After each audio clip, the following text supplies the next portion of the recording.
Alright, Shalom. It's a brother from GMSNORTHCAROLINA. Came back from my video. Before we go any further, we give all praise, honor, and glory to the Heavenly Father and His only begotten Son, Yahweh Bahashem, Yahweh Shai, Bahashem Rakakwadash. Double honors to the apostles and elders, a great millstone, teaching us 1% truth, according to the Bible well, and peace and blessings to those elect of the nation of Israel, take their spirit and power of Yahweh Shai. Going to get into a lesson on reincarnation. This is Job 14:14. If a man die, shall he live again? That's the question that you are asking yourselves when you're dealing with this reincarnation topic.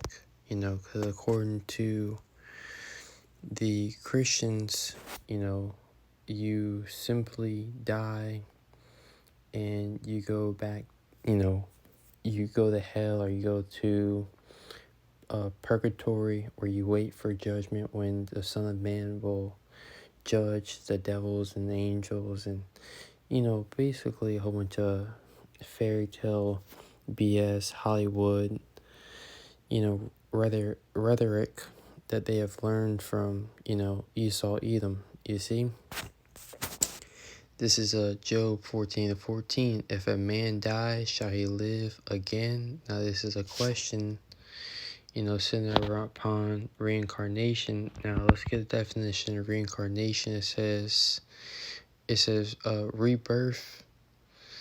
So obviously, re meaning back, in incarnate meaning in the flesh. So let's get incarnation. It says the embodiment of the Most High in the person of a Mashiach, the incarnation, Latin, the act of being made flesh. So the act of being made flesh, meaning back. So back in the flesh would mean reincarnation. You see, if a man dies, shall he live again? The answer to that is yes. And we're going to prove that today in the scriptures. Lord's willing, this lesson is edifying. It says, all the days of my appointed time will I wait until my change come. This is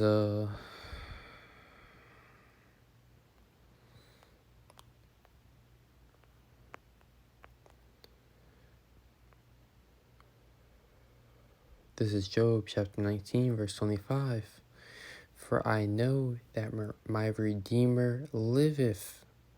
The fact that Job is speaking of Yahweh Shai, because that is his Redeemer. Yahweh Shai, his name meaning he saves, or he delivers. He is going to redeem us, from out of this captivity that we are in. It says, for I know that my Redeemer liveth. This is Job prophesying, of the times of the end, speaking of the times that are far off, you see, and that he shall stand at the latter day upon earth. Now, latter day is going into the last days, you see. You hear latter meaning last. So, for I know he is prophesying, he said he understands that Yahweh Shai will stand in the last days, you see. And though after my skin worms destroy this body, because that isn't that what the scriptures say, What is that, Ecclesiastes 12:7? It's Ecclesiastes 12:7. Then shall the dust return to the earth as it was. So we are made of the elements, in turn we are made of the earth. So the dust, we are going to get buried. Whether we get buried or not, your body is going to after your spirit leaves your body, and the spirit shall return to the Most High who gave it, your body then decomposes into the earth. You see, then shall the dust return to dust as it was, and the spirit shall return unto the Most High who gave it. But the spirit that is in that man, because we are all spirits in these bodies, shall return to the Most High who gave it. You see? This is Job 19:25. For I know that my Redeemer liveth, and that he shall stand at the latter day upon the earth. And though after my skin worms destroy this body, yet in my flesh shall I see the Most High. Yet in his flesh he will see his power. You see, he will see Yahweh Shai with his own eyes. It says, whom I shall see for myself, and my own eyes shall behold, and not another. And though my reins be consumed within me. So Job is letting you know that he was going to be able to see that the only begotten Son of Yahweh Shai. You see, with his own eyes, he become born again. You see, in these times, in these latter times upon the earth.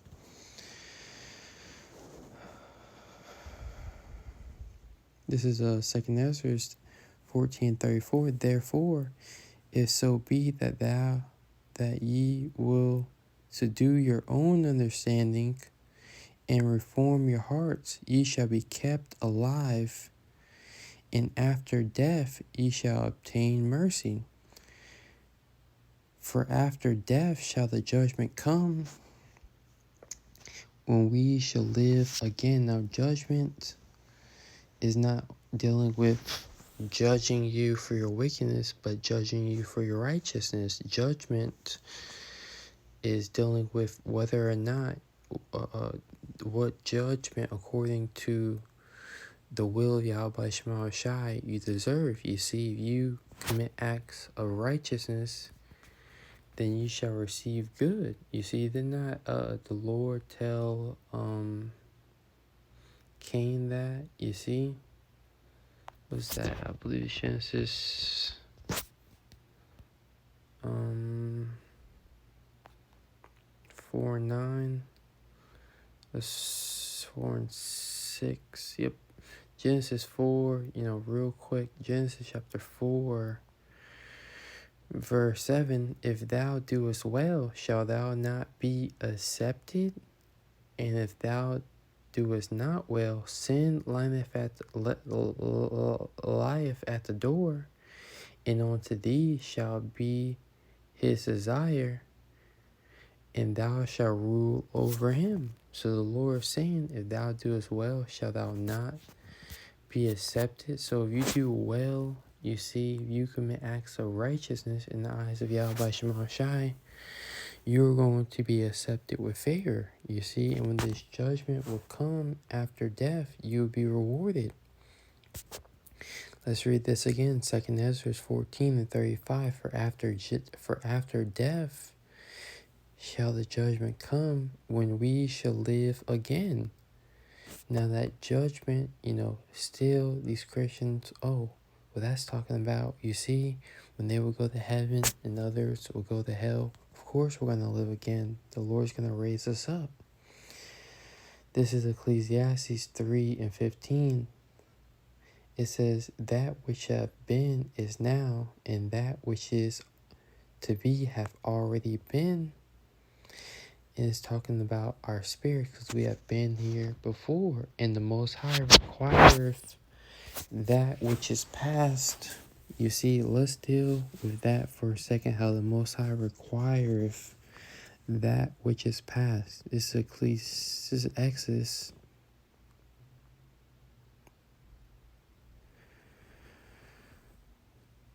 This is book of Exodus chapter 20 verse 6. And showing mercy unto thousands of them that love me and keep my commandments. Verse 5. Thou shalt not bow down thyself to them, nor serve them, for the Lord thy power and my jealous power, visiting the iniquity of the fathers upon the children unto the third and fourth generation of them that hate me. So that third and fourth generation is when you will come back. You see, and play out your judgment here on the earth. It says, and showing mercy unto thousands of them that love me and keep my commandments. All right, back real quick in Ecclesiastes 3:15. It says, that which have been is now, and that which is to be have already been. And the Most High requireth that which is past. The Most High requireth that what you have done in your past life. You see? Not just in this lifetime, but the lifetime before. It's like, yeah.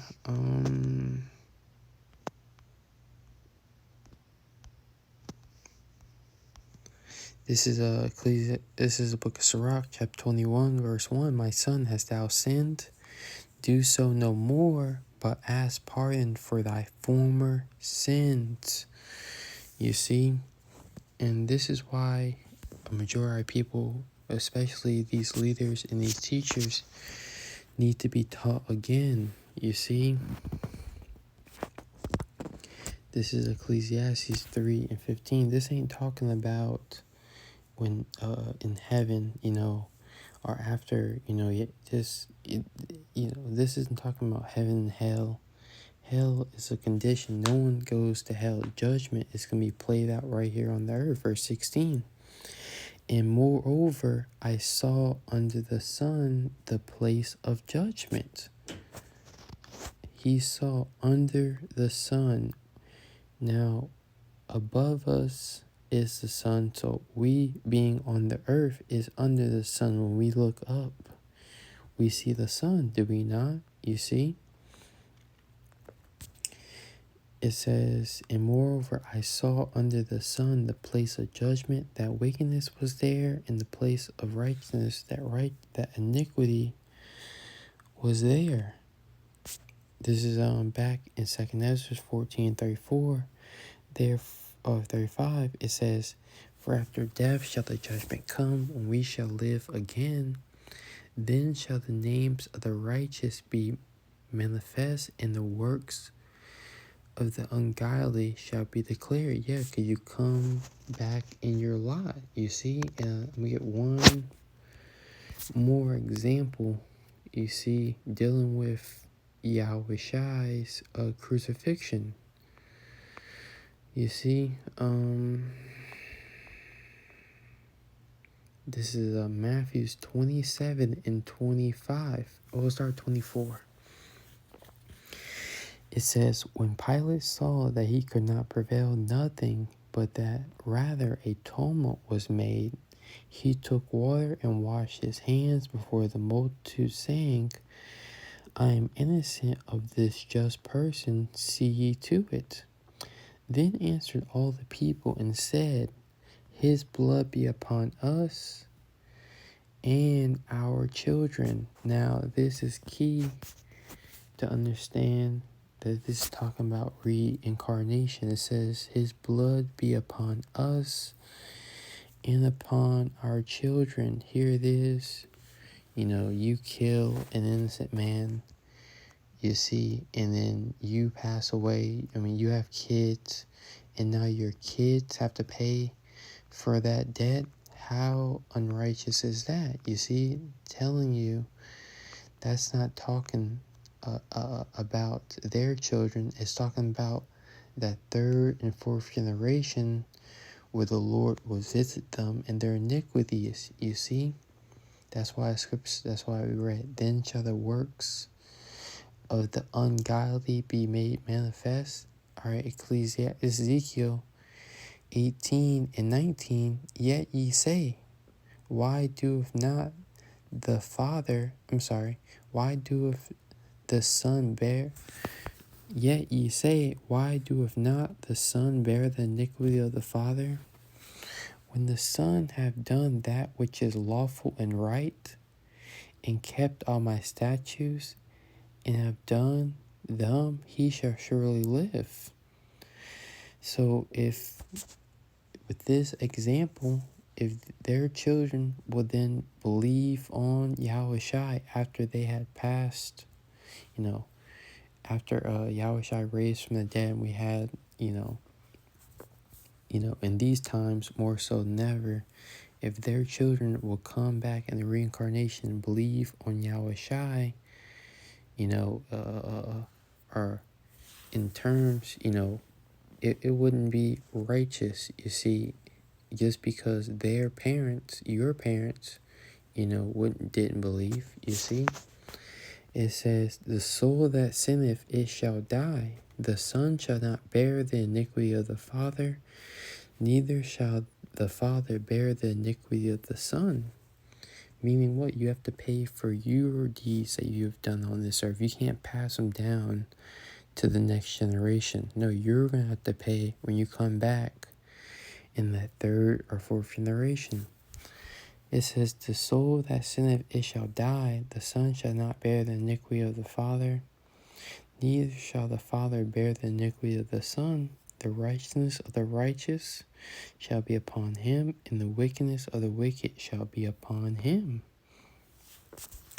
And that's pretty much it, This is Matthew 27:25. Once again, then answered all the people and said, his blood be upon us and upon our children, because they would be their children coming back in the reincarnation in these last days. With that, Lord's willing, brothers, edify, and say, Shalom.